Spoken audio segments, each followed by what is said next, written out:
की आंखों में आंसू शादी से पहले देख सकता है, लेकिन शादी के बाद जीवन में नहीं देख पाएगा।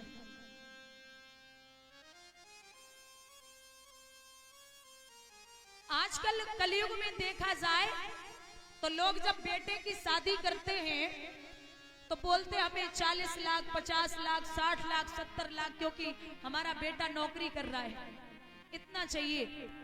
हमारा आपसे निवेदन है कि बेटे को आप इतना पढ़ाइए, इतना काबिल बनाइए जो आपको दहेज लेने की जरूरत न पड़े, और बेटी को इतना पढ़ाइए, इतना काबिल बनाइए जो दहेज देने की जरूरत न पड़े। बेटा अगर कार मांगे कार तो न दो, चलेगा। बच्चा आपका कार मांगे न दे पाओ तो चलेगा, लेकिन अगर संस्कार नहीं दिए तो जीवन बर्बाद हो जाएगा। संस्कार बहुत जरूरी है।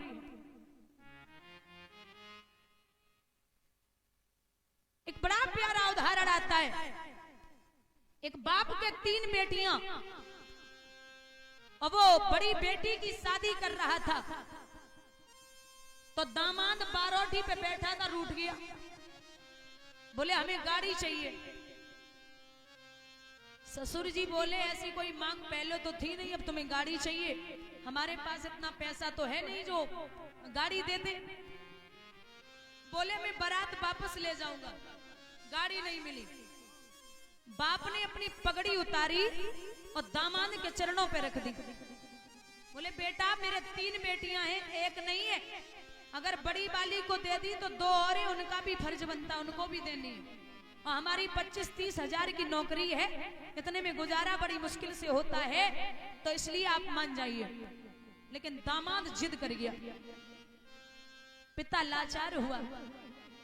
बाप ने यहां वहां से पैसे इकट्ठे किए और इकट्ठे करके दादा जब दामाद को गाड़ी दी तो जब विदा करा के दामाद आए तो सुबह ही सुबह उसने अपनी पत्नी को गाड़ी में बिठाया और बोले हमारे यहाँ का रिवाज है, रस्म है कि जब शादी करा के लाते हैं तो मंदिर लेके जाते हैं।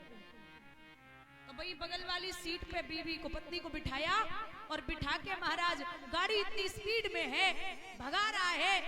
बेटी ने अपने पति को समझाया साहब धीरे चलाइए। अब धीरे कैसे चलाएं, खुद के बाप को लगो हो तो वो तो धीरे चलो। खुद के बाप को अगर पैसा लगो है गाड़ी में तब तो धीरे चला, फ्री मिल गई, अब तो चला नहीं। मंदिर के सामने पहुंचे तो भिखारी सड़क पार कर रहा था, विकलांग था, पैर नहीं थे, बैसाखियों का सहारा लेके जा रहा था। जब तक बुजुर्गों गाड़ी कंट्रोल हुई तब तक छूने से बची। साहब ने अपनी गलती नहीं मानी कि तेज भगा रहे थे, गुस्से में आग बबूला हो गए और गाड़ी से नीचे उतरे और भिखारी से कहा क्यों रे, लंगड़ा तो है, अन्ना भी हो चुका, तुझे इतनी बड़ी गाड़ी दिखाई नहीं दी? अरे अगर तू मर जाता तो तेरे रोने वाले नहीं थे, अगर ये गाड़ी टूट जाती तो हरजाना कौन तेरा बाप देता? भिखारी हाथ जोड़ा, साहब गलती हो गई, माफ करना, गलती हो गई। वो नहीं मान रहे, साहब गाड़ी के नशा में चूरे। पत्नी ने 100 रुपए निकाले और भिखारी को दे दिए। साहब बोले तू पागल है क्या? तेरे जैसे लोगों ने भिखारियों के दिमाग खराब किए। अरे तुझे ऐसे पैसे देने की क्या जरूरत थी, पागल है क्या? पत्नी ने पति का चेहरा देखा और एक बात कही, जबान संभाल के बात करो। क्यों? इसके तो पैर नहीं है और घर से भी गरीब है, तब ये भीख मांग रहा है, और तुम्हारे तो पैर सही सलामत है, घर से ठीक ठाक, और तुम मंडप के नीचे बैठ के भीख मांगा तो तुम्हें शर्म नहीं आती? तुम्हारे तो पैर भी ठीक ठाक हैं और तुम घर से ठीक ठाक हो, तुम मंडप के नीचे बैठ के मांगते हो, तुम्हें शर्म नहीं आती? तो दादा कहते हैं कि चाहे मंदिर के अंदर हो, चाहे मंदिर के बाहर हो, चाहे मंडप के नीचे हो, क्वालिटी अलग अलग है। भिखारी सबैयो बोलियो गोविंद भगवान की। लिखा है ओ तेज के ठेकेदार लेके लला को गोद सुनीति, फूटी फूट के रोई, बतलाए दीजिए लाल रे के दर्शन हुई है कोई।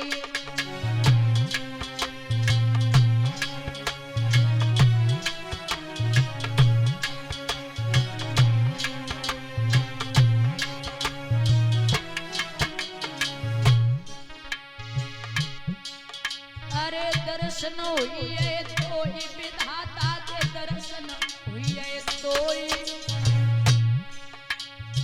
बतलाए दीजिए लाल रे के दर्शन हुई है कोई।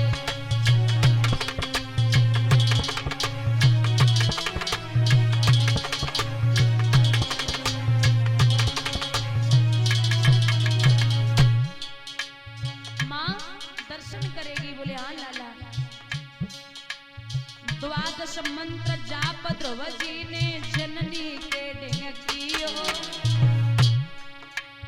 द्वादश मंत्र जाप ध्रुव जी ने मैया के ढंग कियो।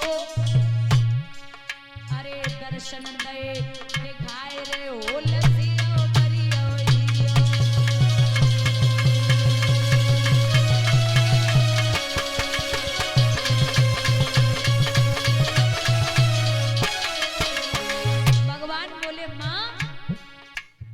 धन्य धन्य माँ तक ऐसे ललाट लय जियाई, धन्य धन्य मात सुनीति पूत तो लय जियाई। दे मैया को बरदान रे के रमिए दुलाई।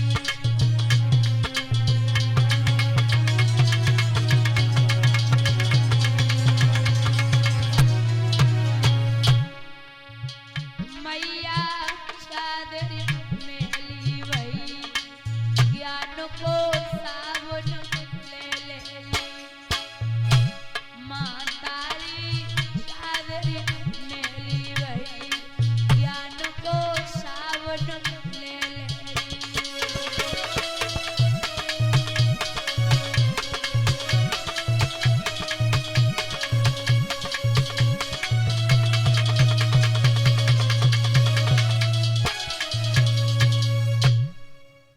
दर्शन दिए महाराज। धीरे धीरे समय बीता। दादा जब ध्रुव शादी के योग्य हुए तो ये भागवत का प्रमाण है। ध्रुव के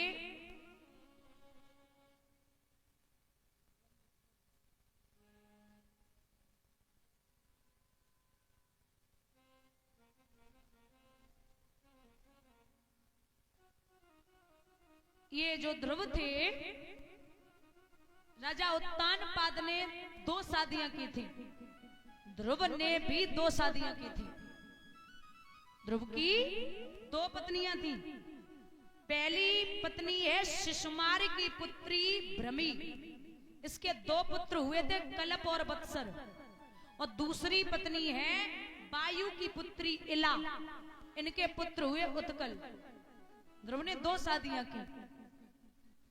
ध्रुव के जो छोटे भाई थे जिनका नाम था उत्तम, जो सुरुचि का बेटा है, वो एक दिन शिकार खेलने के लिए चला।